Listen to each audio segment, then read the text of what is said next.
The scent of furniture polish clung to my skin like a second layer as I rubbed circles into the mahogany dining table. 30 feet long, this table had witnessed more criminal dealings than a courthouse, though I pretended not to know that. The mansion was quiet this afternoon. Too quiet, with only the occasional footsteps of security personnel patrolling the grounds, disturbing the silence. Outside, rain tapped against the floor-to-ceiling windows, blurring the view of the immaculate gardens that surrounded Victor Castellanos' estate. I wasn't supposed to be in this room. The main dining hall was typically cleaned by Mrs. Petrovich, but she had called in sick, and I had been reassigned. 3 months working as a maid in this fortress of a home, and there were still rooms I'd never entered. The thought made me shiver despite the warmth of the day. You missed a spot. The voice froze me in place, low, controlled, with that slight Italian accent that became more pronounced when he was angry. I hadn't heard him enter. I never did. Victor moved like a predator, silent and deliberate. "I'm sorry, Mr. Castellano," I said, not turning around. "I'll get it right away." I felt him approach, rather than heard him. The air in the room seemed to shift, molecules rearranging themselves to accommodate his presence. My heart hammered against my ribs as he stopped directly behind me. "Look at me when I speak to you, Olivia." Slowly, I turned. At 34, Victor Castellano commanded the largest criminal enterprise in the city, yet looked more like he belonged on the cover of a business magazine. Dark hair cut precisely, stubble that never quite became a beard framing a jaw that could have been carved from marble, but it was his eyes that held me captive. Dark as midnight, and just as full of secrets. "This is your first time cleaning this room." Not a question. "Yes, sir." "Mrs. Petrovich is ill." He studied me, gaze traveling from my face down to my hands, still clutching the polishing cloth. I fought the urge to hide them. 3 months of scrubbing and polishing had left them red and rough, nothing like they'd been when I worked at the hospital. "You've done well," he said finally. "Better than the old woman." A compliment from Victor Castellano was as rare as snow in July. I lowered my gaze, unsure how to respond. "Thank you, sir." He moved past me to the head of the table, running one finger along the polished surface. "Join me for a moment." Again, not a question. I glanced at the clock on the wall. I still had 3 more rooms to clean before my shift ended. "Sir, Sit, Olivia." I sat in the chair he pulled out, 3 spaces away from the head of the table. Close enough to hear him speak without raising his voice, but far enough to maintain the distance between employer and employee. Or so I thought. Victor slid into the chair directly beside me instead, the scent of his cologne, something expensive and woody, enveloping me. Up close, I could see the faint scar that ran through his right eyebrow, and the slight shadow of stubble along his jaw. "How long have you been with us now?" he asked, though I knew he was well aware of the answer. 3 months, sir. And before that, you were a nurse at St. Mary's Hospital." My stomach tightened. I'd never mentioned my previous job to him. "Yes, sir.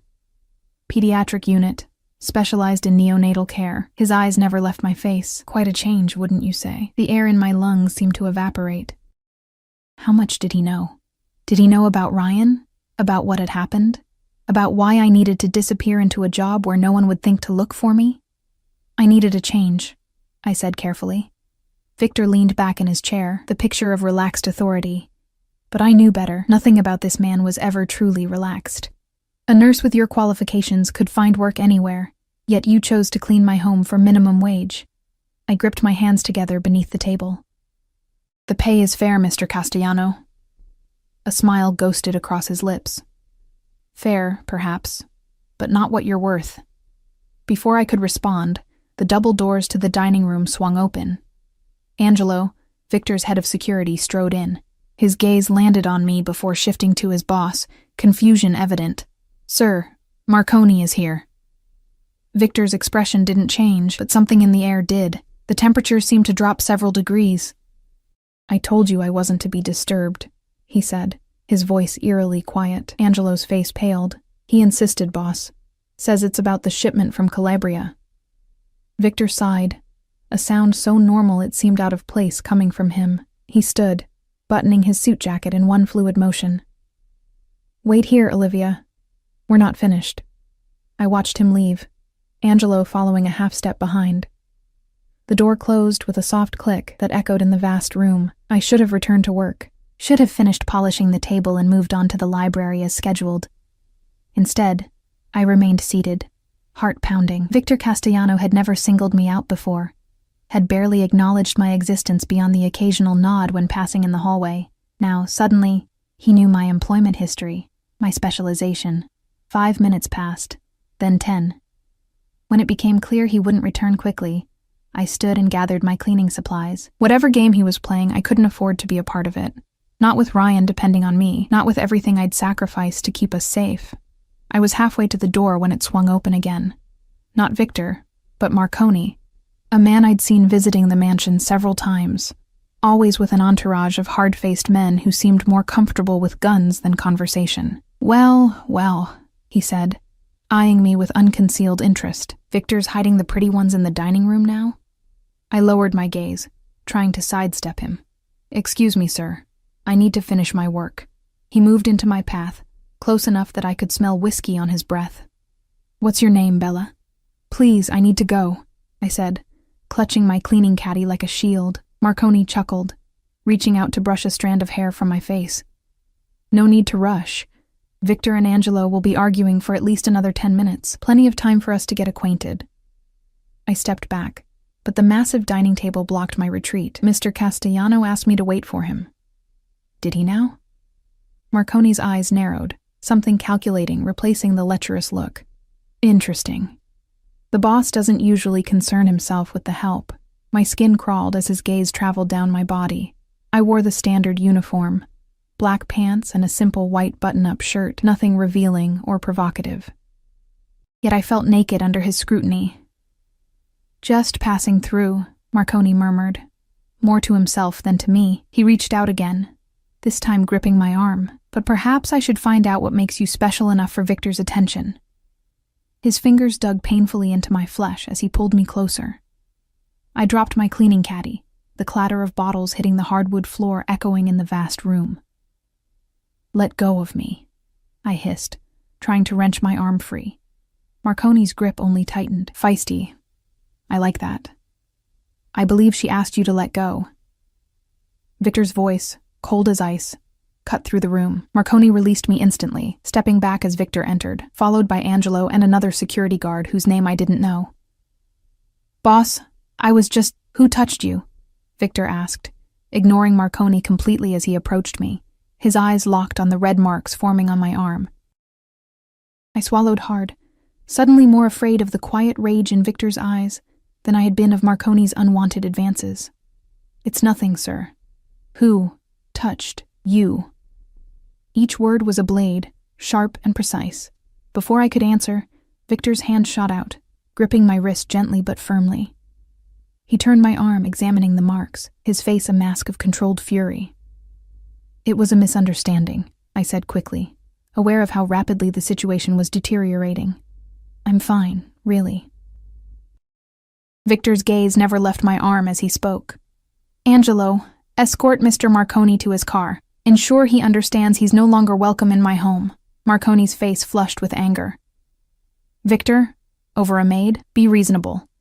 The Calabria shipment will proceed without your involvement, Victor finished, finally looking up. The expression on his face must have been terrifying, because Marconi actually took a step back. Consider our arrangement terminated. Angelo moved forward, hand resting ominously on the bulge beneath his jacket. Marconi looked from him to Victor, then back to me, understanding dawning in his eyes. She's not just a maid, he said slowly. Is she, Victor? The silence that followed was deafening. Victor's hand remained on my wrist, his thumb now making small, almost unconscious circles against my pulse point. Get him out, Victor said finally, his voice so quiet I barely heard it. As Angelo escorted a protesting Marconi from the room, Victor turned to me, his expression unreadable. Are you hurt? I shook my head, too stunned to speak. What had just happened? What had Marconi meant? Victor released my wrist, then knelt to gather the cleaning supplies I'd dropped. The sight was so incongruous, the most feared man in the city on his knees, picking up bottles of furniture polish, that for a moment, I could only stare. Sir, you don't have to. This evening, he interrupted, standing and handing me the caddy. You'll join me for dinner. Again, not a question. I can't, I stammered. My shift ends at 6 and I need to. Your shift ends when I say it does, Victor said, his tone gentle despite the finality of the words. Dinner, 8 o'clock, wear something nice. He paused, then added, please. That, please, so unexpected, so at odds with everything else, rendered me speechless. I nodded, not trusting my voice. Victor's lips curved into a slight smile. Good. Now, I believe you have the library to clean next. Just like that, I was dismissed. I hurried from the room, mind racing with questions. How did he know my schedule? Why had he reacted so violently to Marconi touching me? And most importantly, what did he want from me? By the time I finished the library and the guest bathroom, rumors had already spread through the mansion like wildfire. The other staff avoided my eyes, conversation stopping abruptly when I entered a room. Only Maria, the head housekeeper, dared approach me as I gathered my belongings at the end of my shift. Olivia, she said quietly, her weathered face lined with concern. Be careful, yes. Mr. Castellano, he is not a man to be trifled with. It's just dinner, I said, not believing my own words. Maria's expression told me she didn't believe them either. Nothing is just anything with that man. 3 years I've worked here. Never once has he invited staff to dine with him. Then why me? The question escaped before I could stop it. Maria shook her head. I don't know, child. But by tomorrow the whole city will know you're not just his maid anymore. As I left the mansion, I felt the weight of dozens of eyes watching from windows, security cameras, and the dark SUVs that lined the circular driveway. Whatever game Victor Castellano was playing, I was now a central piece on his board. And I had no idea what the rules were. I lived in a small apartment 20 minutes from Victor's estate, in a neighborhood that wasn't dangerous enough to be truly unsafe, but wasn't nice enough to attract attention. Anonymity had been my goal when I'd moved here with Ryan 3 months ago, paying 6 months' rent in advance with the last of my savings. The apartment was quiet when I arrived home. Mrs. Patel from next door sat at my kitchen table, working on a crossword puzzle. She looked up when I entered, relief washing over her face. You're late today, she said, checking her watch. I was starting to worry. I'm sorry, I said, hanging my coat on the hook by the door. There was a situation at work. Mrs. Patel nodded, gathering her things. She watched Ryan for me while I worked. A blessing I couldn't afford but desperately needed. Ryan's been fed and bathed. He fell asleep about 20 minutes ago.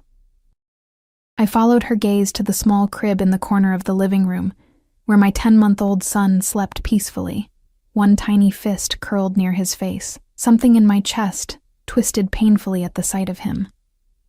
Thank you, I whispered, walking Mrs. Patel to the door. I pressed $40 into her hand, more than I could spare, but less than she deserved. Too much, she protested, trying to hand some back. Please, I insisted. You're saving my life. After she left, I moved to the crib and watched Ryan sleep, his little chest rising and falling with each breath. Everything I'd done, leaving my job, my friends, my entire life behind, had been for him, to protect him from a father who saw him as property, not a person. A father whose family name carried enough weight to potentially win custody, despite a history of violence. I'd been naive, thinking Jack's family money and connections would provide security. By the time I realized the price of that security, my freedom, my safety, eventually Ryan's future, it was too late. I was pregnant and trapped in a relationship that had turned from charming to controlling to dangerous. The night Jack had pushed me down the stairs, I'd made my decision. 3 cracked ribs and a sprained wrist later, I'd filed a restraining order and disappeared, giving birth to Ryan in a hospital 3 states away, before eventually settling here, where no one knew us. Or so I'd thought. The memory of Victor's words echoed in my head. Pediatric unit, specialized in neonatal care. How had he known? Had Jack found me? Was Victor connected to him somehow? My heart raced as I glanced at the clock. 7:15. I had 45 minutes to get ready for a dinner I didn't want to attend with a man who terrified me. But refusing wasn't an option. Not if I wanted to keep this job, this apartment, this fragile safety I'd constructed. I called Mrs. Patel again, hating myself for asking more of her, but seeing no alternative. She agreed to return immediately, waving away my apologies. "Hot date?" she asked with a wink, as she settled back at my kitchen table. "Work thing," I muttered, disappearing into the bathroom. I stared at my reflection, hardly recognizing the woman who looked back at me. 3 months of stress and too little sleep had left shadows beneath my eyes. My blonde hair, once my pride, now hung limp around my face, desperately in need of a trim. I looked defeated. The thought angered me. I wasn't defeated. I'd survived Jack. I'd escaped. I'd built a new life for Ryan and me. I wasn't going to let Victor Castellano intimidate me, even if he was the most dangerous man in the city. I showered quickly, blow-dried my hair, and applied makeup for the first time in months. The only nice outfit I owned was a simple black dress I'd worn to job interviews before landing the position at Victor's estate. It wasn't particularly fashionable or revealing, but it was clean and fit reasonably well despite the weight I'd lost since Ryan's birth. Mrs. Patel whistled when I emerged. "Not a work thing," she declared, eyes twinkling. "A man thing." "Definitely not," I said, reaching for my coat. "Don't wait up. I don't know how long this will take." "Take all night if you need," she said, settling in with her crossword. "Ryan and I are old friends now." Outside, I hesitated, unsure how I was supposed to get to Victor's estate. I'd assumed I would take the bus, but that would mean arriving late, something I sensed would not be tolerated.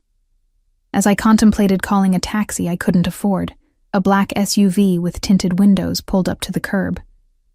The driver's window lowered, revealing Angelo's impassive face.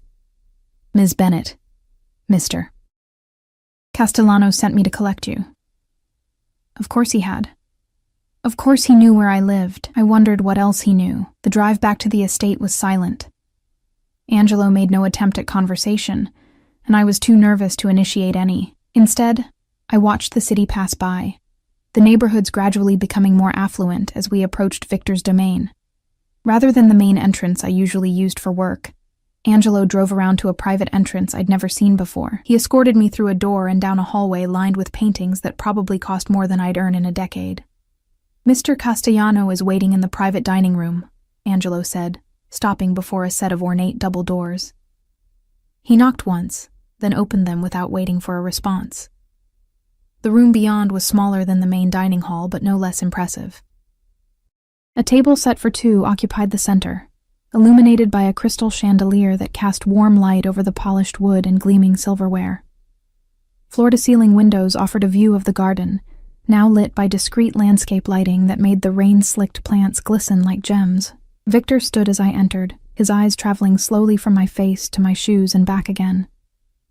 Unlike our earlier encounter, he wasn't wearing a suit, but dark trousers and a crisp white shirt, open at the collar. The more casual attire should have made him seem more approachable. It didn't. "Olivia," he said, my name sounding different in his accent. "Right on time." Angelo disappeared, closing the doors behind him. "I didn't have much choice," I said, before I could stop myself. A smile touched Victor's lips. "No, I suppose you didn't." He gestured to the chair across from his.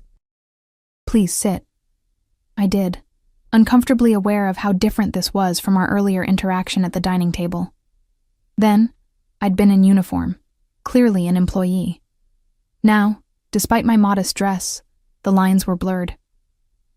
"Wine?" he asked, reaching for a bottle already open on the table. "No, thank you. Alcohol would only dull my senses, something I couldn't afford right now." Victor raised an eyebrow but didn't press. He poured himself a glass, the ruby liquid catching the light. "You're wondering why you're here, among other things. Ask, then." I hesitated, surprised by the invitation. "How did you know where I worked before? About my specialization?" Victor took a sip of his wine, watching me over the rim of his glass. "I know everything about the people who enter my home, Olivia. It's a matter of security. You didn't know about the others when they started," I countered. "Maria told me. Maria should mind her own business." The words were cold, but his tone remained conversational. "You're right, though. I typically leave the vetting of household staff to my head of security. Yours was of particular interest. A chill ran through me. Why? Before he could answer, the doors opened again, and 2 servers entered carrying trays. They set plates before us, some kind of delicate fish dish that smelled divine, and retreated without a word. Victor gestured for me to eat. I'm told you skip lunch most days. Another detail he shouldn't know. I picked up my fork, more to buy time than from any appetite. You haven't answered my question. No, I haven't. He cut into his fish with surgical precision. Tell me about your son. The fork clattered from my fingers onto the fine china plate. How do you... Ryan, isn't it? 10 months old now. Fear, cold and sharp, sliced through me. I pushed back my chair, ready to flee. If Jack sent you... Jack didn't send me. Victor's Jack voice Thornton cut through doesn't my know where panic. you are. No one from your past does. I froze, half standing. Then how do you know? Sit, Olivia. Please. I'm not here to hurt you or your son. Slowly, I sank back into my chair, heart hammering so hard I could feel it in my throat. What do you want from me? Victor set down his utensils, giving me his full attention. 3 months ago, a woman with a newborn appears in my city.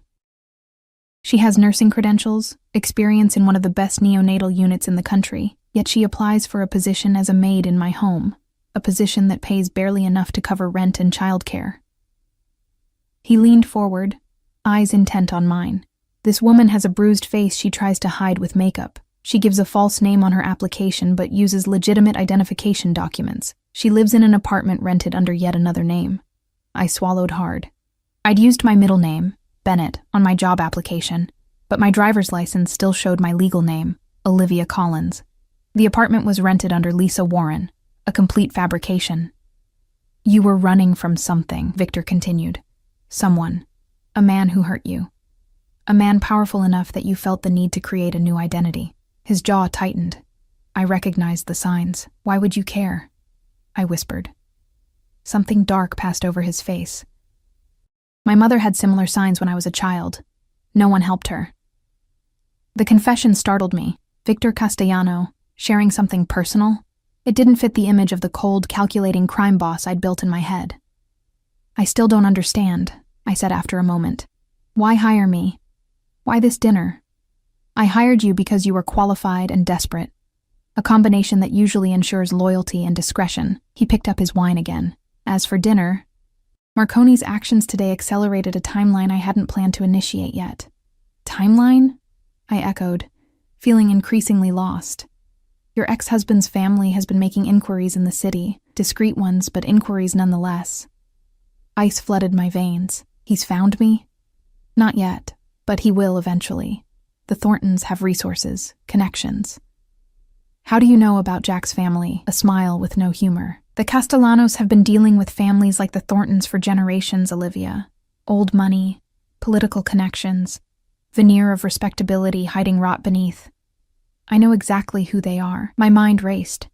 If Jack was looking in this city, it was only a matter of time before he found us. I needed to run again, start over somewhere new. But with what money? My savings were gone. What does this have to do with Marconi? I asked, trying to make sense of the pieces Victor was laying out. Marconi saw me take an interest in you. By now, he's told half the city that Victor Castellanos' maid is something more to him. Victor's eyes held mine. We're going to let them believe it. I don't understand. It's simple. If you're under my protection, the Thorntons won't touch you. They wouldn't dare. I stared at him, finally understanding. You want to pretend that we're involved? Precisely. Why would you do that for me? For a maid you barely know? Victor was silent for a long moment, swirling the wine in his glass. Let's just say I have my reasons. That's not good enough, I said, surprising myself with my boldness. Not if you want me to pretend to be your... whatever it is you're suggesting. His eyes flashed with something that might have been approval. Fair enough. The Thorntons have been moving into territory that concerns me. Jack's father has political aspirations that could complicate my business interests. Business interests. A polite euphemism for criminal empire. You want to use me to get at Jack's family, I said flatly. I prefer to think of it as a mutually beneficial arrangement. Victor leaned back in his chair. You get protection for yourself and your son. I get leverage against a family that's becoming problematic. And if I refuse? You won't. The certainty in his voice angered me. You don't know that. I do, he said simply. Because you're a mother who would do anything to protect her child, even align yourself with someone like me. The truth of his words stung. I would do anything to keep Ryan safe. Hadn't I already proven that by leaving everything behind? What exactly would this arrangement entail?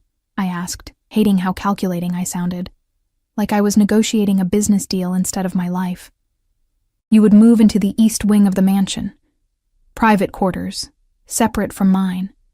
You would no longer work as a maid. To the outside world, you would be my companion. Your mistress, you mean? Victor's expression didn't change. Call it what you like. You would accompany me to certain events. Be seen with me in public occasionally. Nothing more would be required. And Ryan? Would live here as well, of course. I'll arrange for a qualified nanny. My laugh was bitter.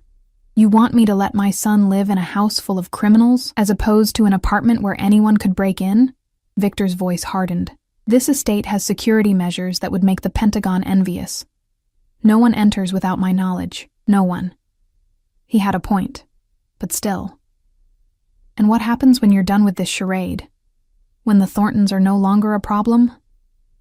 Then you'll be free to go, with enough money to start over properly. Somewhere the Thorntons will never find you. It was tempting.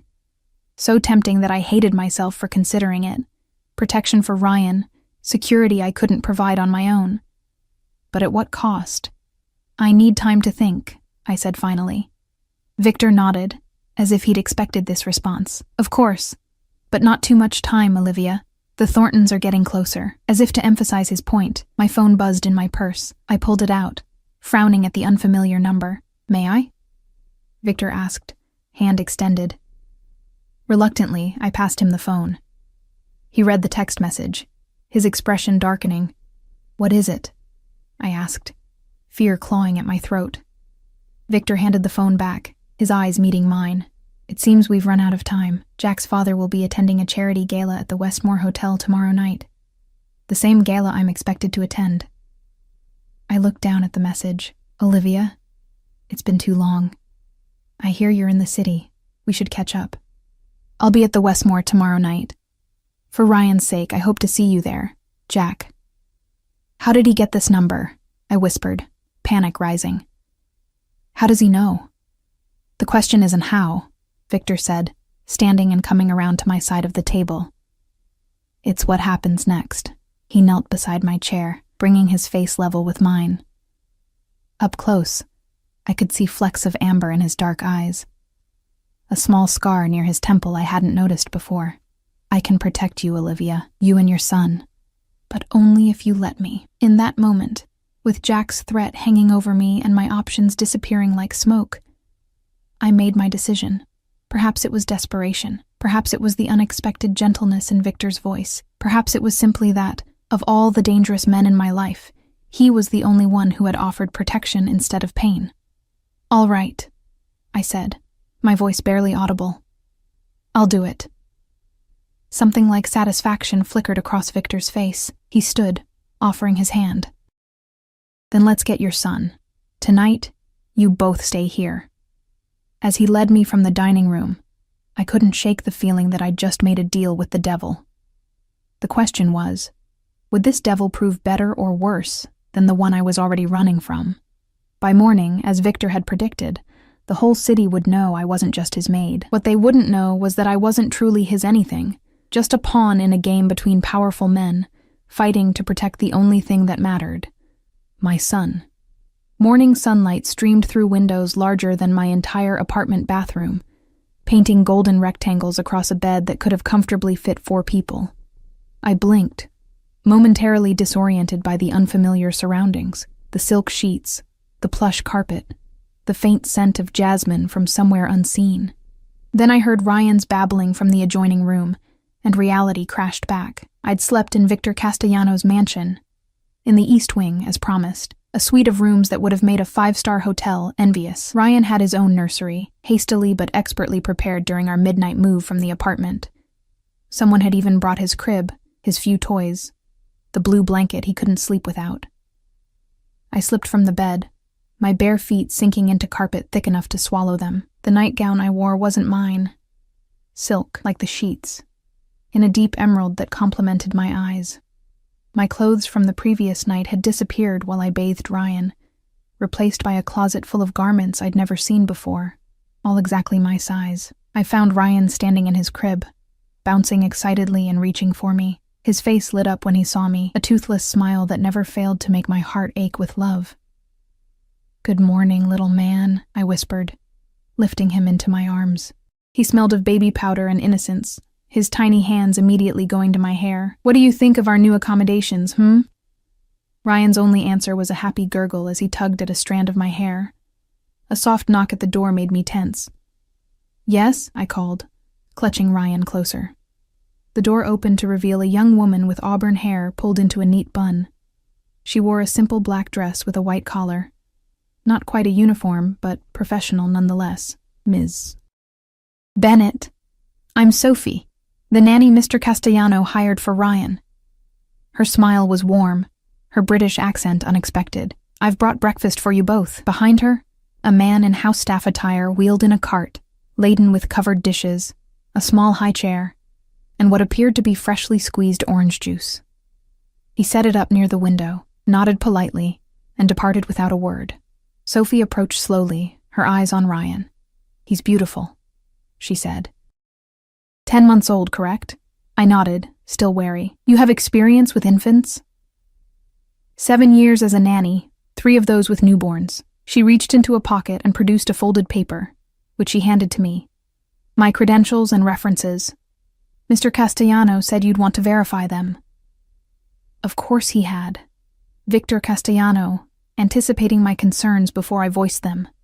It was both thoughtful and unnerving. "Thank you," I said, tucking the paper into the pocket of my nightgown. "I'd like some time alone with Ryan first, if that's all right." "Of course." Sophie moved to the door. "I'll return in an hour. Mr. Castellano asked me to remind you that the stylist will arrive at 11 to prepare for tonight's event. The gala. Jack." The events of the previous night rushed back, a wave of anxiety nearly knocking me off my feet. "Is he here?" I asked before Sophie could leave. "Mr. Castellano?" Sophie shook her head. "He left early this morning. Business, I believe. He said to tell you he'll return by 6 to escort you to the gala." After she left, I settled Ryan in the high chair and uncovered the breakfast dishes. Eggs Benedict, fresh fruit, pastries still warm from the oven. Nothing like the hurried toast or instant oatmeal that usually constituted our morning meal. "Well, Ryan," I said, cutting a small piece of banana for him, "I guess we're not in Kansas anymore." The morning passed in a blur of activity. Sophie returned, proving herself both competent and kind, answering my questions about the household while entertaining Ryan. I reviewed her references, impeccable, as expected, and reluctantly left my son in her care while I met with the stylist, a sharp-eyed woman named Valentina, who spoke mostly Italian and seemed personally offended by my split ends. 3 hours later, I hardly recognized myself in the mirror. Valentina had trimmed my hair, given it some kind of treatment that made it shine like polished gold, and styled it in loose waves that framed my face. My nails, previously bitten and uneven, were now perfectly manicured ovals painted a subtle rose. A makeup artist followed, working with a light hand that enhanced rather than concealed. By the time they were done, I looked rested, healthy, like the woman I'd been before Jack, before the fear and exhaustion had etched themselves into my face. "Mr. Castellano has selected your gown for this evening," Valentina informed me as she packed her supplies. "It will be delivered shortly. The car will be ready at 7. I nodded, too overwhelmed to argue about Victor choosing my clothes. One battle at a time. When the gown arrived, carried by 2 assistants as if it were made of spun glass, I understood Valentina's reverence. The dress was midnight blue, a color so deep it appeared almost black until the light caught it. Simple in silhouette, fitted bodice, flowing skirt. but the fabric moved like water, catching and reflecting light in a way that made it seem alive. It fit perfectly, of course, as did the delicate silver heels that accompanied it, the sapphire and diamond earrings, the bracelet that clasped around my wrist with a soft click. Standing before the full-length mirror, I barely recognized the woman who looked back at me. She was elegant, poised, the kind of woman who belonged on the arm of a man like Victor Castellano. A sudden hollow ache opened in my chest. This wasn't me. This was a costume, a role I was playing to protect my son. The real Olivia Bennett, or Collins, or Warren, whatever name I was using now, was a mother, a nurse. Not this polished creation designed to convince the world I was Victor's chosen companion. You look beautiful. I turned to find Victor standing in the doorway of my bedroom, one shoulder leaning against the frame. He wore a tuxedo that fit him like a second skin, his dark hair combed back, stubble groomed to perfect precision. A small blue flower adorned his lapel, the exact shade of my dress. "Thank you," I said, suddenly self-conscious under his scrutiny. "For the dress. For everything." Victor entered the room, closing the door behind him. "How's Ryan?" The question surprised me. "He's fine." "Sophie seems excellent." "She is. I had her thoroughly vetted." He moved closer, his gaze traveling over me in a way that wasn't exactly inappropriate, but wasn't entirely professional either. "The security team has been doubled. No one enters or leaves without my explicit approval." "What about Jack?" I asked, the name still difficult to say aloud. "What if he tries to—" "He won't," Victor interrupted, his voice hardening. "Not after tonight." "What does that mean? What are you planning?" Victor reached into his pocket and withdrew a small velvet box. "First, this." He opened it to reveal a ring, a large emerald surrounded by diamonds, set in what appeared to be platinum. It was ostentatious, eye-catching. Exactly the sort of thing a man like Victor would give a woman he wanted to show off. "I don't understand," I said, staring at the ring. "For tonight, you need to be more than just a woman I'm seen with." Victor removed the ring from its box. "You need to be someone untouchable." He took my left hand, sliding the ring onto my fourth finger. It was heavier than it looked, the emerald catching the light like a small green sun. "Your fiancé?" I guessed, staring at the ring. "My fiancé," Victor confirmed. "It's the safest position for you. No one touches what's mine, Olivia. No one." There was a possessiveness in his tone that should have frightened me. Instead, it sent an unexpected shiver down my spine.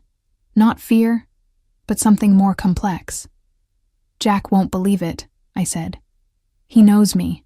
He'll know this isn't real." "It doesn't matter what he believes." Victor's thumb traced small circles on the inside of my wrist just above the bracelet. "It matters what he can prove, and he can prove nothing." I pulled my hand away, needing distance. "This is moving too fast. Yesterday I was your maid. Today I'm wearing a fortune in jewelry, pretending to be engaged to you." "Would you prefer I gave you less protection?" Victor asked, his voice mild but his eyes sharp. "No, of course not. It's just—" I gestured helplessly at the opulent room, the expensive dress, the ring that probably cost more than I'd earned in my entire life. "This isn't me." Victor stepped closer, close enough that I could smell his cologne. "For tonight, it is." "Can you handle that, Olivia?" There was a challenge in his voice, as if he were testing me. I lifted my chin, meeting his gaze directly. "I can handle anything for Ryan's safety." Something like approval flickered in Victor's eyes. "Good. Then there's one more thing you should know before we leave." "What?" "In public, I'm going to touch you." His voice dropped lower, the words almost intimate. "Nothing inappropriate, but enough to convince everyone that you're mine. That means my hand at your back, perhaps on your waist. I might kiss your cheek, whisper in your ear." My heart rate quickened. "I understand." "Do you?" Victor's gaze was intense, because for this to work, you can't flinch. Can't look uncomfortable or surprised. You need to respond as if we've been lovers for months. Lovers. The word hung between us, charged with implications I wasn't ready to examine. "I said I understand," I repeated, more firmly this time. "I can play a part, Victor, I've been playing parts my entire life. First the dutiful daughter, then the perfect girlfriend, then the submissive wife. Pretending to be Victor Castellanos' fiancée was just one more role, albeit the strangest one yet. Victor nodded, apparently satisfied. The car is waiting. He offered his arm and I took it, the gesture feeling oddly formal given the intimate conversation we'd just had. As we descended the grand staircase, staff members paused in their duties to watch us pass. Their expressions ranged from curiosity to outright shock. The maid transformed into Cinderella, on the arm of the most dangerous prince in the city. Outside, Angelo held the door of a sleek black Bentley. As Victor helped me into the back seat, his hand lingered on mine a moment longer than necessary, the first act in our performance. The drive to the Westmore Hotel was silent. I stared out the window, watching the city lights blur past, trying to calm my racing heart. In less than an hour, I would face Jack for the first time since I'd fled with our newborn son. The thought made me nauseous with anxiety. "You're trembling," Victor observed quietly. I looked down at my hands, surprised to find them shaking. "I'm sorry, don't apologize." Victor reached across the seat, taking my hand in his. His palm was warm, the touch unexpectedly grounding. Fear is natural. Acting despite fear, that's courage. Is that what this is? Courage? I laughed bitterly. It feels more like desperation. Sometimes they're the same thing. The Bentley pulled up to the hotel entrance, where a red carpet stretched between velvet ropes. Photographers lined the walkway, flashes popping as elegantly dressed guests made their way inside. Angelo opened the door on Victor's side first. As he emerged, whispers rippled through the crowd. Victor Castellano rarely attended public events, and when he did, he came alone. Tonight would change that narrative. My door opened, and Victor extended his hand to help me out. The moment I emerged, flashbulbs exploded like miniature stars. I blinked, momentarily blinded by the light. Victor's arm slid around my waist, steady and possessive. "Smile," he murmured near my ear. "You're the envy of every woman here." I forced a smile, leaning into him as if it were the most natural thing in the world. We moved down the red carpet, Victor nodding occasionally to people he recognized but never stopping to chat. The message was clear. Victor Castellano was above the fray, untouchable. Inside, the ballroom was a glittering spectacle of wealth and privilege. Crystal chandeliers cast rainbow prisms across walls draped in silk. A string quartet played in one corner, their music nearly drowned out by the hum of conversation. Waiters in white gloves circulated with champagne and hors d'oeuvres on silver trays. Victor kept me close, his hand a constant presence at the small of my back. He introduced me to various people. Politicians, business owners, a judge, never using the word fiancé, but making it clear with his body language and the prominent display of my ring that I was his. I played my part, smiling and nodding, offering brief, polite responses when directly addressed. Most people seemed too intimidated by Victor to engage me in extended conversation, which was a relief. The fewer questions I had to answer, the less chance of saying something that would expose our charade. "You're doing well," Victor murmured as we moved away from a conversation with the mayor. "Very convincing." "I told you I could play a part," I replied, maintaining my smile as a waiter offered champagne. I declined. Victor took a glass, but didn't drink. "He's here," Victor said suddenly, his voice so low I barely heard him. 3 o'clock. Don't look yet. My heart stuttered in my chest. Jack was here, in this room, the man I'd fled from, the father of my child, the source of nightmares that still woke me in a cold sweat. "Breathe, Olivia," Victor instructed, his lips close to my ear. "Look at me." I turned to him, grateful for the direction. Victor's eyes held mine, dark and steady. "You are safe," he said, each word precise and calm. "He cannot hurt you here. Do you understand?" I nodded, trying to slow my breathing. "Good."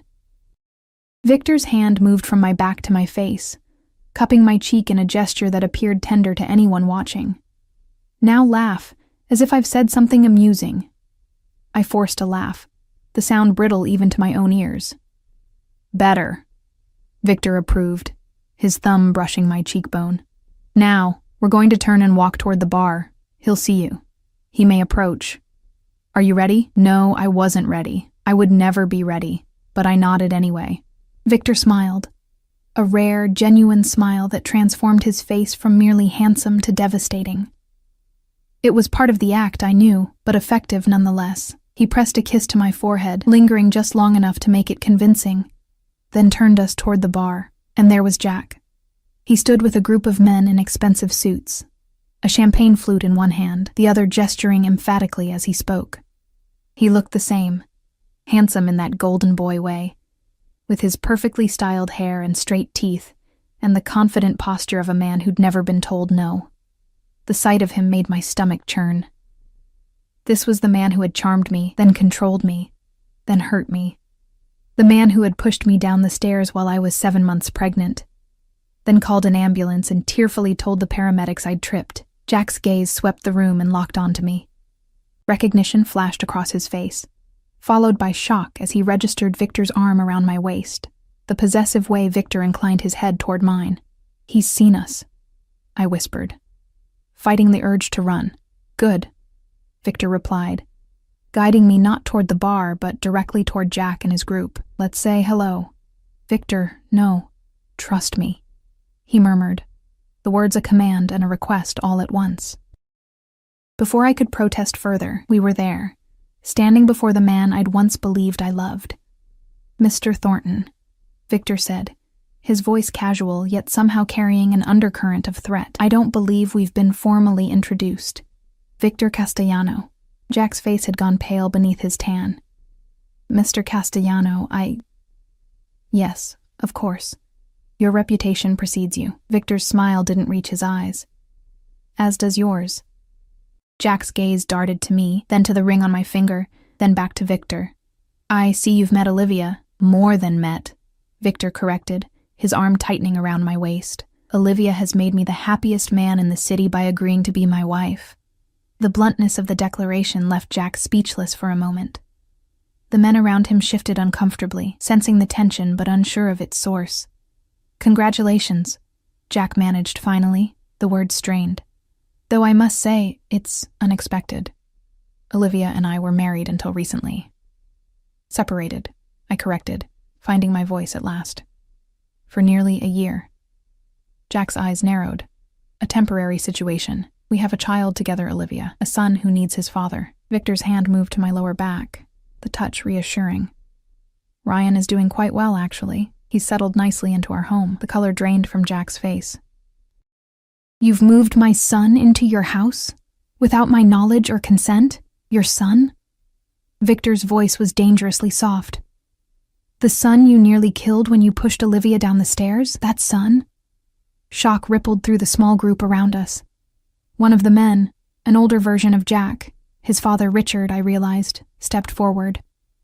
Mr. Castellano, perhaps this isn't the place for such personal discussions, he said, his voice placating. Victor ignored him, his gaze fixed on Jack. Let me be perfectly clear, Mr. Thornton. Olivia and Ryan are under my protection now. Any attempts to contact them, to approach them, to so much as speak their names, will be considered a personal insult to me. His smile was all teeth, and I take personal insults very seriously. Jack's face had gone from pale to red, anger overriding his initial fear. You can't just take my family. Your family? I interrupted, anger surging through me. You lost the right to call us that the moment you put your hands on me. Olivia, be reasonable, Richard Thornton interjected. Jack made a mistake, one he's paid for. But keeping a father from his child is a necessary precaution when the father is violent. Victor finished for him. His voice remained pleasant, but his eyes had gone cold. Now, gentlemen, my fiancé and I have other guests to greet. I trust we understand each other. Without waiting for a response, Victor guided me away, his hand firm at my back. I could feel Jack's eyes burning into me as we moved through the crowd. But Victor's presence, solid, imposing, kept me anchored. Breathe, Olivia, Victor reminded me as we reached a quieter corner of the ballroom. You did well. I realized I'd been holding my breath. I exhaled shakily, my hands trembling again. You outed him. In front of his father, his colleagues. I did. Victor signaled a waiter, who who brought a glass of water. He pressed it into my hands. "Drink." I obeyed, the cold water helping to center me. "What happens now?" "Now?" Victor checked his watch. "Now, we stay another 30 minutes. Long enough to be seen, but not so long that you have to endure another encounter. Then we leave. And tomorrow? The next day? Jack won't just give up." "No," Victor agreed, his expression thoughtful. "He won't. But he'll be more careful now, more subtle." Which means we continue as planned. You remain under my protection, in my home. We maintain the engagement fiction until the Thorntons are no longer a threat. I nodded, the weight of my new reality settling over me. For better or worse, my fate was now tied to Victor Castellanos. The devil I knew versus the devil I didn't, except I was beginning to wonder if Victor was truly the devil I'd assumed him to be. 2 weeks passed in a surreal blur of adjustment and pretense. I learned to navigate the mansion without getting lost, to respond naturally when Victor introduced me as his fiancée, to dress and act the part of a crime lord's chosen companion. Ryan thrived under Sophie's care, and I found unexpected comfort in the security of Victor's home, where guards patrolled the perimeter and every entry point was monitored. Jack hadn't attempted direct contact since the gala, but Victor's sources reported he was making inquiries, gathering information. The restraining order I'd filed before fleeing meant little to a man with his resources and connections. Only the shield of Victor's name and reputation kept Jack at bay, a fact that both relieved and troubled me. Victor himself remained an enigma. He was unfailingly polite, solicitous of my comfort and Ryan's well-being, but maintained a careful distance. Some nights he dined with us. Other nights he was absent, attending to business I didn't ask about. When we were in public, restaurants, charity events, the theater, he played the attentive fiancé to perfection. His touches just intimate enough to be convincing without crossing boundaries that would make me uncomfortable. In private, those touches disappeared, and I found myself strangely disappointed. Tonight, I sat in the library, a book open but unread in my lap. Ryan had been asleep for hours, the mansion quiet save for the occasional footsteps of security personnel. Victor had been gone since morning, attending to something he'd described only as a complication. I'd learned not to press for details. The library door opened and Victor entered, loosening his tie as he crossed the threshold. He looked tired, the lines around his eyes more pronounced than usual. "You're still awake," he observed. Moving to the bar cart in the corner, he poured 2 fingers of whiskey into a crystal tumbler. "Trouble sleeping?" I shook my head. "Just reading." I lifted the book as evidence, though I couldn't have said what page I was on. Victor nodded, taking a seat in the leather armchair across from mine. He sipped his whiskey, eyes closing briefly as if savoring the burn. "Long day?" I asked, setting my book aside. A smile flickered across his lips. "You could say that." "Anything I should be concerned about?" Victor studied me over the rim of his glass. "Concerned for me, Olivia? How touching." I flushed, annoyed at being mocked. "Concerned for our arrangement, for Ryan's safety." "Ryan is perfectly safe," Victor assured me, his tone softening. "As are you." We fell into silence, the crackling of the fireplace the only sound between us. After a moment, Victor spoke again. "There's an event tomorrow night, a dinner at the governor's mansion. I'd like you to accompany me." I tensed. "Will the Thorntons be there?" "Possibly. Richard is a significant donor to the governor's campaign." Victor set his glass down. "Is that a problem?" "No," I said quickly. "I just like to be prepared." Victor's gaze was penetrating. "You handled Jack well at the gala. Better than I expected. I've had practice pretending he doesn't terrify me." The words slipped out before I could stop them. More honest than I'd intended. Victor leaned forward, elbows on his knees. "Tell me about him," he said. "Not what he did to you. I know that part. Tell me how you met, how it began." I blinked, surprised by the Why? request. "Because I need to understand my enemy," Victor replied simply. "And because you need to talk about it. You've been carrying it alone for too long." His perception unsettled me. I looked away, focusing on the flames in the fireplace. It's a cliché, really. Poor girl meets rich boy. He sweeps her off her feet. Details, Olivia. I sighed, the memories rising like ghosts. I was working at St. Mary's, night shift in the NICU. Jack came in with a friend whose wife had just delivered premature twins. He brought coffee for the entire staff, charmed everyone. When my shift ended, he was waiting, asked me to breakfast. I shrugged. I said yes. And then? Whirlwind romance, expensive gifts, weekend trips. He was attentive, generous, called me multiple times a day to check on me. I laughed bitterly. Later, I realized those calls weren't affection. They were control. Making sure I was where I said I'd be, with who I said I'd be with. Victor nodded, unsurprised. When did it change? When did you first see the real him? 6 months in, after I moved into his condo. I was late coming home from work. A baby had coded and I stayed past my shift. Jack was waiting, furious. He'd thrown my dinner against the wall. I swallowed hard, the memory still vivid. He apologized immediately, cried, said he'd been worried sick, imagining me hurt somewhere, made me promise never to be late without calling. And you believed him. It wasn't a question, but I nodded anyway. I made excuses for him. He was under stress at work. He loved me so much that worry made him crazy. All the usual justifications. When did he first hit you? The bluntness of the question made me flinch. After we were engaged, I went to lunch with a male colleague. Jack saw us. That night, he slapped me. I touched my cheek, the phantom sting still there after all this time. I packed a bag. He blocked the door, begged forgiveness, promised therapy, but didn't go, Victor guessed. Went twice. Claimed the therapist said there was nothing wrong with him. I shook my head. By then I was pregnant, trapped, or so I thought. Victor was silent for a long moment, watching me with those dark, unreadable eyes. The stairs, he said finally. What precipitated that? My throat tightened. This was the hardest part to discuss. The memory I tried hardest to suppress. I found evidence he was embezzling from his family's foundation, confronted him. He denied it, then admitted it, then said I would never tell anyone because who would believe me over him? You threatened to go to his father, Victor said, filling in the blank. I nodded. He laughed at first. Then I showed him the copies I'd made of the evidence. That's when he... My voice faltered. I don't remember much after the first push. Just falling, then waking up in the hospital with broken ribs and terror that I'd lost the baby. Victor's expression had hardened, a muscle jumping in his jaw, and yet, despite all that, despite nearly killing his unborn child, his family still supports him. Money protects its own, I said with a shrug.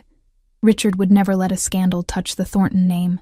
Easier to paint me as unstable, a gold digger who got pregnant on purpose to trap his son. Is that what they're saying? That and worse. I managed a weak smile, hence the running, the false names, the cleaning job. Victor stood, moving to kneel beside my chair. The position was so unexpected, so at odds with his usual commanding presence, that I could only stare as he took my hands in his. Listen to me, Olivia, he said, his voice low and intense. Jack Thornton will never touch you again. Never come near you or Ryan, I promise you that. Something in his tone sent a chill down my spine. What are you planning? Nothing you need to concern yourself with. He released my hands, standing again. Just know that you're safe now, permanently. I caught his wrist before he could move away.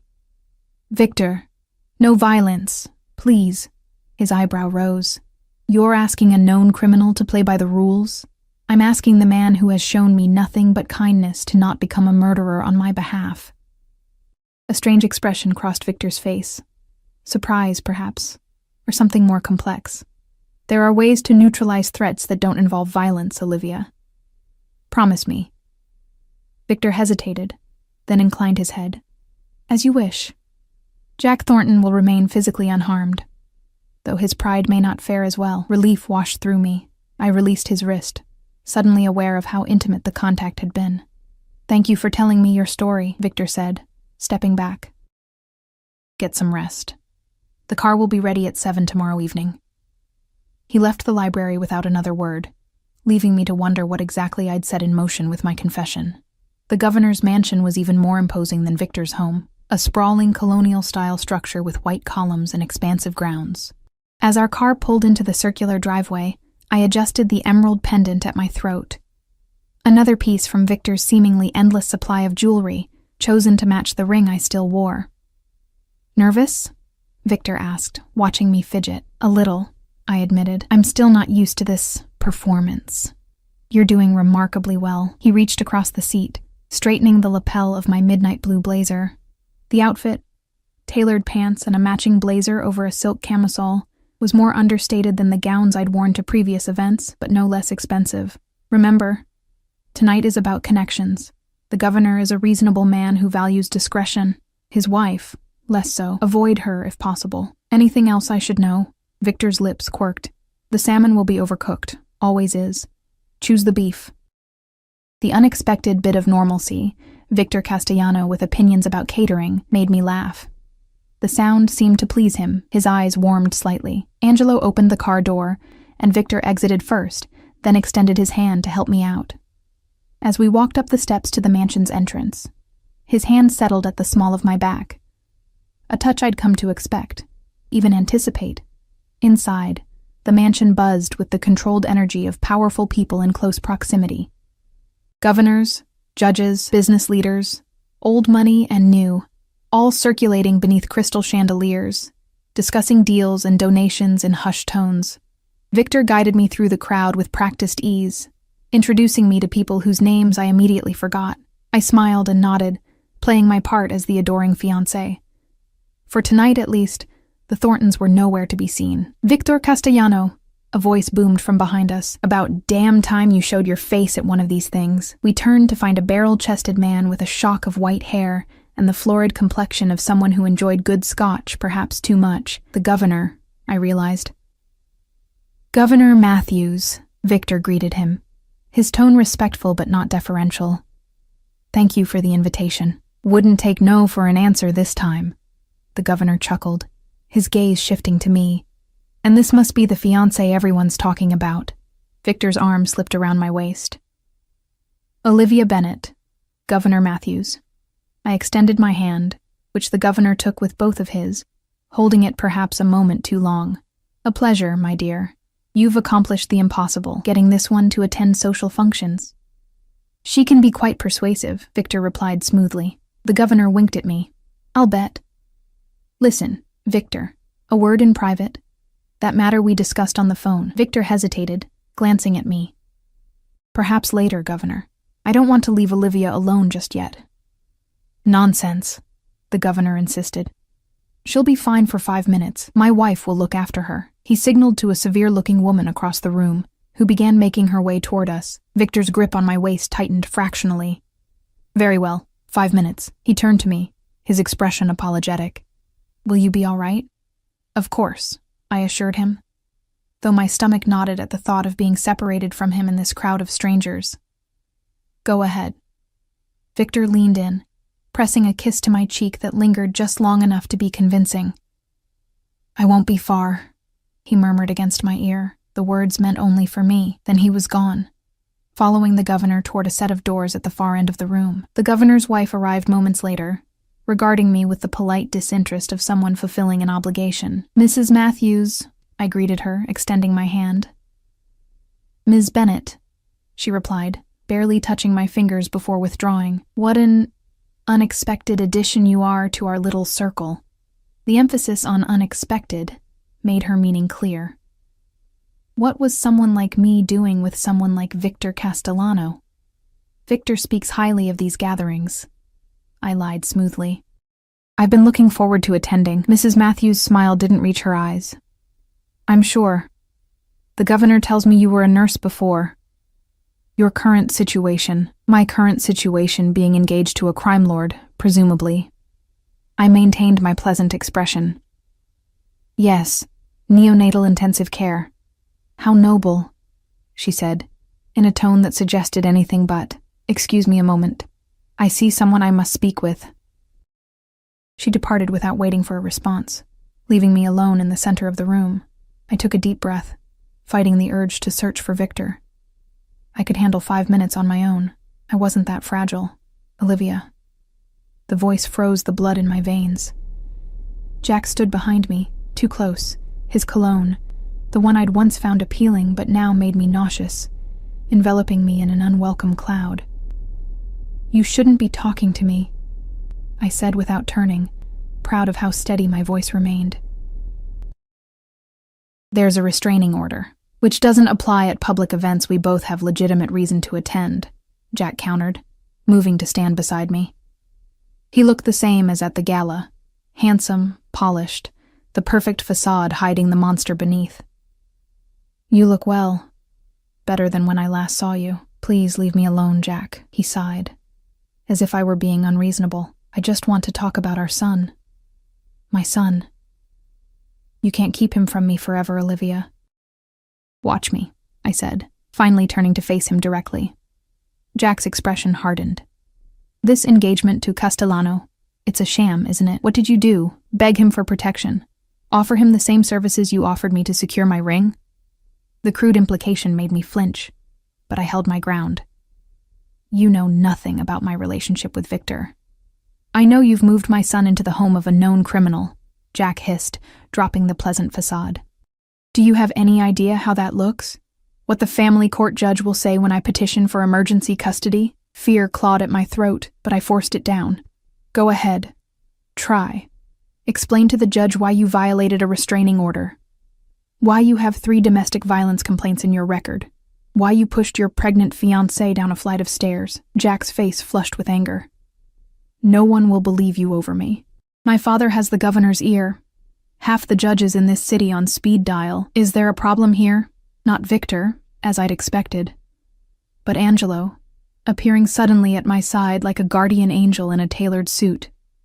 His expression was pleasant, but his eyes were cold as they assessed Jack. "No problem," Jack said, taking a step back. "Just catching up with my ex." "Ms. Bennett," Angelo said, ignoring Jack completely. "Mr. Castellano asked me to escort you to the East Terrace. He's been detained longer than expected." Relief flooded me. I nodded, turning away from Jack without another word. Angelo guided me through the crowd, his solid presence a barrier between me and the room. "Thank you," I murmured as we reached the doors to the terrace.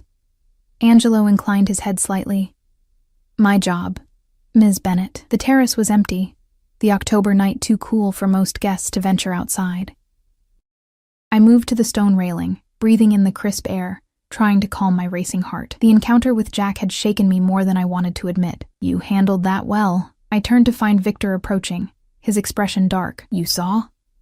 "Angelo texted me the moment Thornton approached you." Victor came to stand beside me at the railing, close enough that our shoulders nearly touched. I would have intervened myself, but the governor was being particularly thorough in his requests. "It's fine. I'm fine." I wrapped my arms around myself, suddenly cold. Jack mentioned petitioning for emergency custody of Ryan. Victor snorted. "Let him try. My lawyers are already building a case that would bury him. The restraining order, the hospital records from your fall, testimony from nurses who treated your previous injuries, all of it admissible in family court." I stared at him, caught off guard. "You've been preparing for this? Of course." Victor removed his suit jacket and draped it over my shoulders. The fabric was warm from his body, his scent enveloping me. "I told you, Olivia. You and Ryan are under my protection now. That means anticipating threats, not just reacting to them. Why?" The question that had been haunting me for weeks finally escaped. "Why are you doing all this? The truth, Victor. Not that line about the Thorntons being problematic for your business."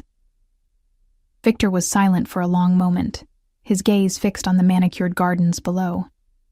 When he finally spoke, his voice was quieter than usual. "When I was 8 years old, my father killed my mother." The statement was so unexpected, so matter-of-fact, that for a moment I couldn't process it. "Victor, He held up a hand, stopping my response. She had tried to leave him many times. Each time he found her, brought her back, punished her. The last time, the punishment was fatal. His jaw tightened. I witnessed it, did nothing, could do nothing. I was a child. Horror washed through me. "I'm so sorry." Don't be. It was a long time ago. Victor turned to face me, his expression carefully controlled. But I made a promise that day, that I would never be like him, that I would never harm those weaker than myself, that I would protect those who couldn't protect themselves. Even if you had to break other laws to do it, I said softly, understanding dawning. A ghost of a smile touched his lips. Even then, the world isn't black and white, Olivia. Sometimes good people do bad things for the right reasons. Sometimes bad people do good things for selfish ones. I've made peace with the ambiguity of my choices. I studied him in the dim light of the terrace, seeing him, truly seeing him, for perhaps the first time. Not just the dangerous crime boss, not just the calculating protector, but a man shaped by trauma and determined to forge his own path through a complicated world. Thank you, I said finally, for telling me, for helping us. Victor reached out, tucking a strand of hair behind my ear. The gesture was so gentle, so at odds with the violence his hands were capable of, that it made my breath catch. We should return inside, he said, dropping his hand. Before your absence generates more gossip than it already has. I nodded, but neither of us moved. We stood there, facing each other in the cool night air, something unspoken passing between us. Not part of our charade, not for the benefit of watching eyes, but something real and unexpected. Victor's phone buzzed, breaking the moment. He checked it, his expression darkening. We need to leave. Now. What's wrong? Alarm surged through me at the sudden change. Angelo just received word that someone attempted to breach the security at the mansion. Victor was already guiding me toward the doors, his hand firm at my back. Ryan is safe. They never got close. But I want to return immediately. Fear clenched my heart. Jack? Unknown at this point, Victor said grimly. But we'll find out.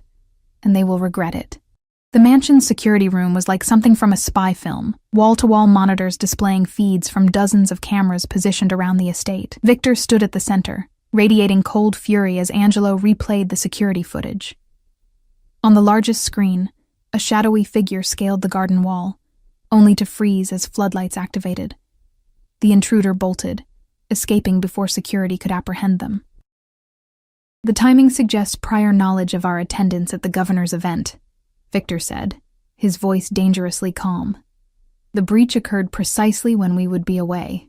Angelo nodded grimly. Attempted entry was near the east wing. Ms. Bennett's quarters. My quarters, where Ryan slept. Cold dread washed through me. How did they know where my rooms were located? Victor's expression darkened further. An excellent question. He turned to Angelo. Review staff movements for the past 2 weeks. Phone records, visitors, unusual behavior. Someone gave information to our intruder, already in progress, Angelo confirmed. And Ms. Bennett and Ryan, move them to my wing, tonight. The declaration caught me off guard. Your wing? But it has enhanced security, Victor cut me off, his tone brooking no argument. Separate entrance codes, additional guards. It's the safest place in the mansion. I wanted to protest, but couldn't argue with his logic. Ryan's safety came first. All right. Victor's gaze softened slightly. It's temporary, Olivia, until we identify who's behind this.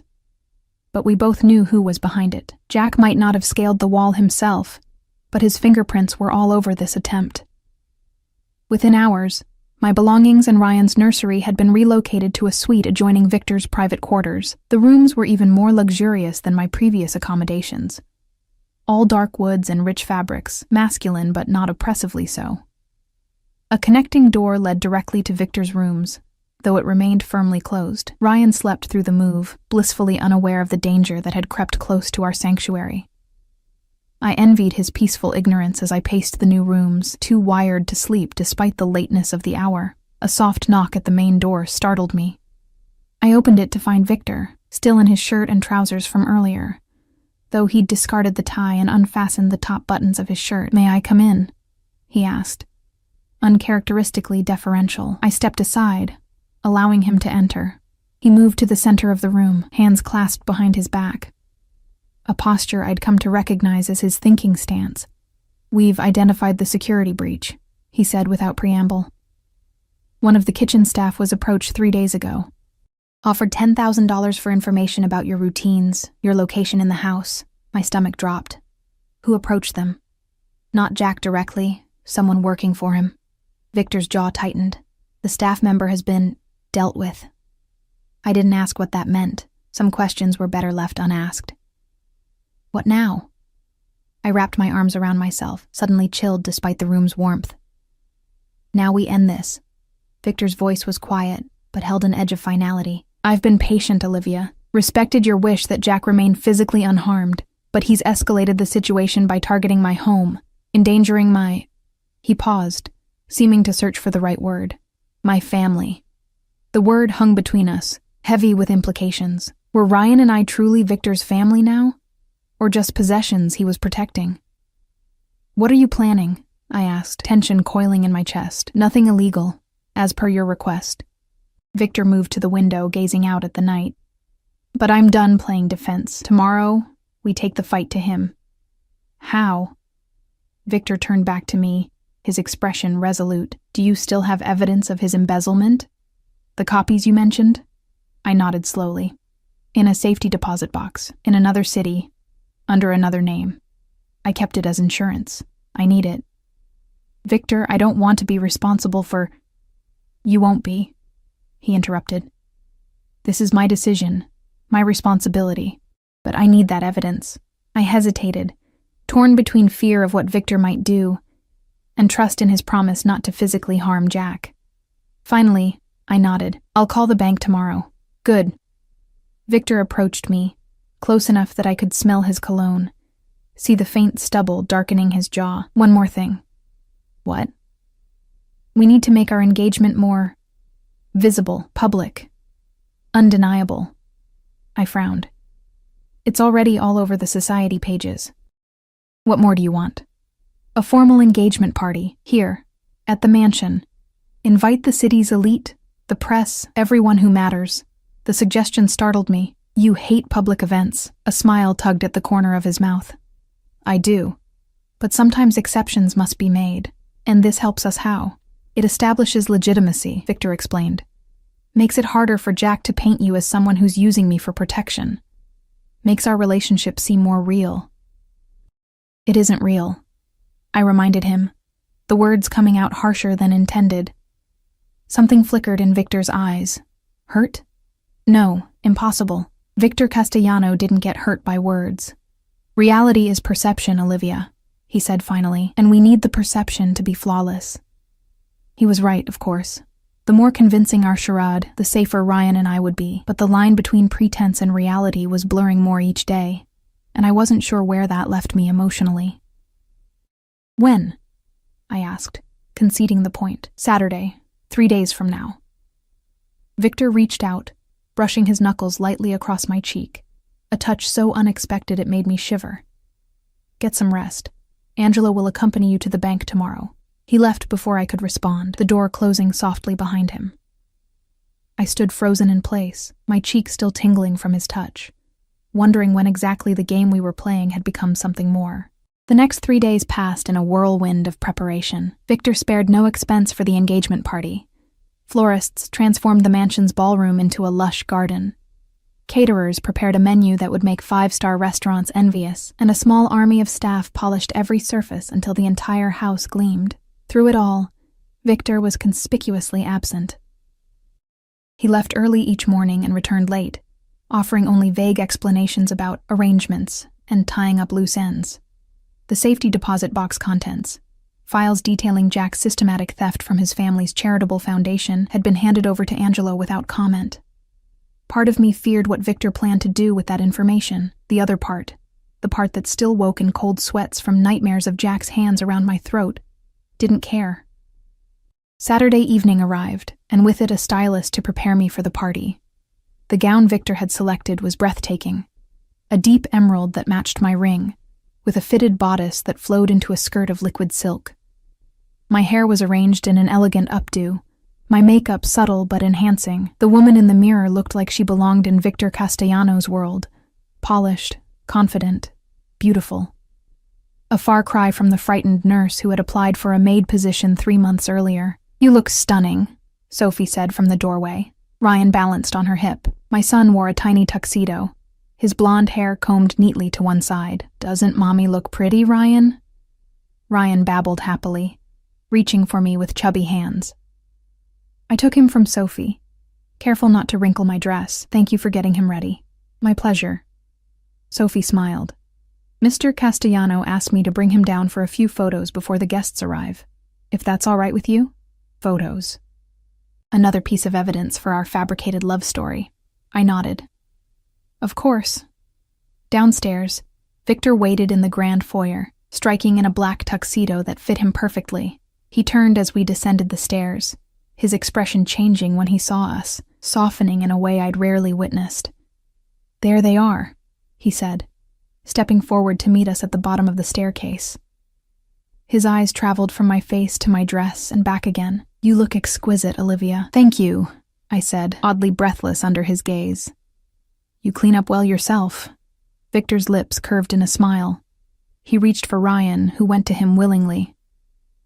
My son had taken to Victor with surprising ease, fascinated by the deep voice and strong hands that handled him with unexpected gentleness. "The photographer is waiting in the library," Victor said, adjusting Ryan on his arm with practiced ease. "Just a few pictures for the society pages." The next half hour was surreal. Victor and I posing with Ryan, looking for all the world like a real family. Victor's arm around my waist, my head tilted toward his shoulder. Ryan giggling between us.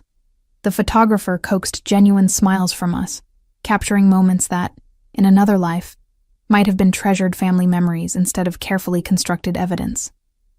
"Perfect," the photographer declared finally. "These will be beautiful, Mr. Castellano." Victor nodded in dismissal, and the man packed up his equipment. Sophie stepped forward to take Ryan back upstairs. He would make a brief appearance at the beginning of the party, then return to the nursery for the evening. As Sophie departed with my son, Victor turned to me, producing a velvet box from his pocket. One last touch. Inside was a necklace, emerald surrounded by diamonds, matching the ring on my finger. Without asking, Victor moved behind me, fastening it around my neck. His fingers brushed my skin, lingering a moment longer than necessary. "There," he said softly. "Now you're perfect." Our eyes met in the mirror before us, and something passed between us, an acknowledgement of the strange intimacy we'd developed, playing these roles that were beginning to feel less like roles and more like something else, something neither of us had anticipated. The moment was broken by Angelo's arrival, announcing that the first guests had arrived. The ballroom filled quickly, politicians, business leaders, celebrities, all curious to see the woman who had captured Victor Castellano's heart. I played my part flawlessly, my hand in Victor's, smiling and greeting guests as if I'd been born to this life of privilege and power. Victor remained close, his arm around my waist, occasionally pressing kisses to my temple or whispering in my ear. Little gestures that appeared loving to observers, but were often just practical communications. "The man approaching is the district attorney. Be polite but vague."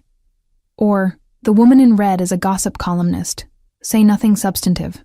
Halfway through the evening, as we circulated among the guests, Victor suddenly stiffened beside me. I followed his gaze to the entrance, where Richard Thornton stood with his wife. Jack was noticeably absent. "I didn't invite them," Victor murmured, his grip on my waist tightening. "Then why are they here?" I whispered back, anxiety coiling in my stomach. "Let's find out." Victor guided me toward the Thorntons, his expression pleasant but eyes cold.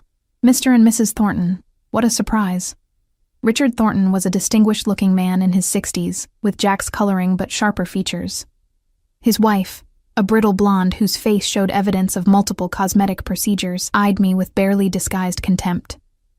"Victor," Richard greeted him with forced cordiality. "We received word of your engagement celebration and felt we should pay our respects, given the complicated situation." "How thoughtful," Victor replied, each syllable dripping with insincerity. "Though I don't recall sending you an invitation." Richard's smile never wavered. "The governor mentioned it. We're old friends, as you know." "Of course." Victor's thumb traced small circles on my lower back. a subtle gesture of reassurance. Well, you're here now. Enjoy the champagne. It's excellent. He made to steer me away, but Richard stepped into our path. Actually, I was hoping for a private word. A matter of some importance. Victor raised an eyebrow. Whatever you have to say can be said in front of my fiancé. It concerns my son, Richard said, his gaze flicking to me briefly, and certain accusations being circulated. Ah. So Victor had already begun using the embezzlement evidence. I maintained my neutral expression, though my heart raced. Perhaps my office would be more appropriate, Victor conceded after a moment. He turned to me. Olivia, would you mind? Not at all, I said, forcing a smile. I'll circulate. Victor pressed a kiss to my cheek, whispering in my ear, Angelo will stay with you. This won't take long.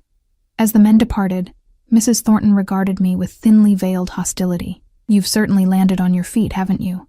From nurse to criminal's whore in a few short months. The crudeness of the attack startled me. Mrs. Thornton, don't, she cut me off. Don't pretend this is anything but what it is, you latching onto the most dangerous man you could find to spite my son. I took a deep breath, reminding myself that causing a scene would only damage the image Victor and I had worked to create. I understand you're upset, but... You've ruined my son's life, she hissed, leaning closer. First with those ridiculous abuse allegations, then by taking his child, and now this... spectacle. She gestured at the party around us. What did Castellano offer you that Jack couldn't? More money? Power? Or just the thrill of sleeping with a killer? Angelo materialized at my side, his presence a silent warning. Mrs. Thornton straightened, plastering a false smile on her face as another guest approached. Perhaps some air would do you good, Ms. Bennet, Angelo suggested quietly. I nodded, grateful for the escape. He guided me toward the terrace doors, away from Mrs. Thornton's venomous stare. Outside, the cool night air helped clear my head. The garden below was illuminated by strategic lighting, creating an ethereal glow among the carefully manicured paths. Are you all right, Ms. Bennet? Angelo asked, keeping a respectful distance. Yes, thank you. I took another deep breath. Does it ever get easier? Being hated by strangers for reasons that have nothing to do with who you actually are? Angelo's lips quirked in a rare, almost smile. In Mr. Castellano's world? No, but you learn to wear it like armor. Before I could respond, the terrace doors opened again. Victor emerged, his expression unreadable. Angelo, give us a moment, he said. Angelo nodded and moved to stand by the doors, close enough to intervene if needed, but far enough to give us privacy. Victor joined me at the railing. Richard Thornton has agreed to remove his family's opposition to your custody of Ryan. I stared at him in disbelief. Just like that? Why would he? Because the alternative is a federal investigation into the family foundation, Victor interrupted. The evidence you preserved was quite comprehensive, Olivia, enough to send Jack to prison for a very long time. You blackmailed them. Victor shrugged. I presented options. Richard made his choice. He turned to face me fully. Jack will be leaving the country tomorrow. An extended posting at the family's London office. He's surrendering all parental rights to Ryan as part of the arrangement. The news was so unexpected, so monumental, that for a moment I couldn't speak. Freedom. Real freedom. Not just temporary protection, but a permanent solution. Jack gone. His legal claims to Ryan severed. Why? I finally managed. Why would Richard agree to this? Jack is his son, and the foundation is his legacy, Victor replied. Richard built it over 40 years. It funds hospitals, research, scholarships, all bearing the Thornton name. A scandal would destroy not just the foundation, but the family's reputation for generations. So he sacrificed Jack to save the family name, in a manner of speaking, though sacrifice implies Jack is innocent. Victor's voice hardened. He isn't. He stole from sick children and battered women to fund his lifestyle. Richard knows that now. Has proof he can't ignore. Tears welled in my eyes. Relief, gratitude, and a dozen other emotions I couldn't name all colliding at once. Thank you, I whispered. I can't ever repay this. Victor reached out, brushing a tear from my cheek with his thumb. You don't need to. We stood in silence for a moment, the sounds of the party a distant backdrop to the significance of what had just happened. "What happens now?" I asked finally. "With us, I mean. This arrangement." The engagement. Something shifted in Victor's expression. A vulnerability I'd never seen before. "That depends." "On what?" "On whether it's still just an arrangement to you." The question hung between us, charged with possibility. My heart pounded as I searched his face for meaning. "What are you saying, Victor?" He stepped closer, close enough that I could feel the warmth of him in the cool night air. "I'm saying that what began as pretense has become something else. For me, at least. Something else." I echoed, afraid to name it directly. "Yes." Victor's hand came up to cup my face, gentle but certain.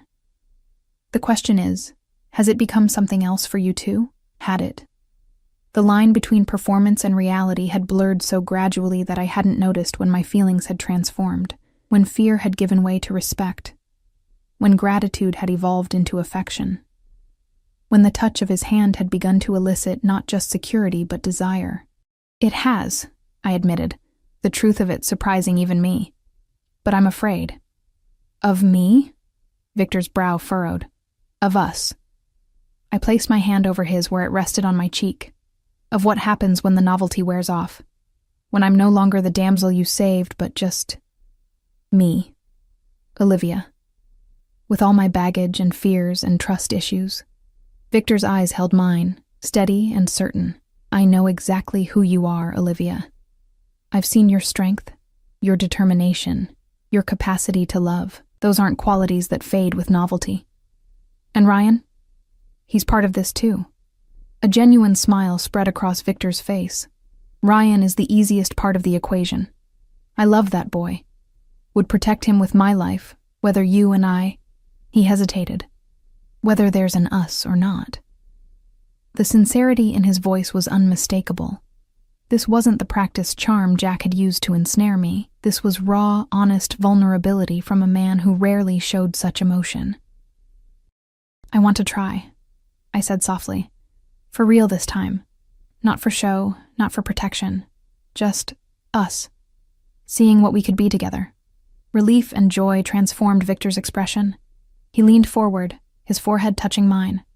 "That's all I'm asking for. A chance." His lips found mine, gentle at first, then deepening as I responded. This wasn't our first kiss. There had been others, brief touches for the benefit of observers, but it was the first real one. The first that wasn't for show, wasn't calculated to maintain our fiction. When we finally broke apart, Victor smiled. Not the controlled curve of lips he showed the world, but something genuine and warm. "We should return to our guests. Do we have to?" I asked, only half joking. The idea of facing the crowd again after this intimate moment felt jarring. Victor laughed, the sound startling in its normality. "Unfortunately, yes. Just a little longer. Then they'll leave, and we can begin the real celebration." "Which is?" "The start of our actual engagement." His eyes gleamed with mischief. "Unless you'd like to give back the ring?" I glanced down at the emerald on my finger, now a symbol of something true rather than fabricated. "I think I'll keep it. It's growing on me." Victor kissed me again, quickly this time. "As you wish." As we returned to the ballroom, Victor's arm around my waist felt different.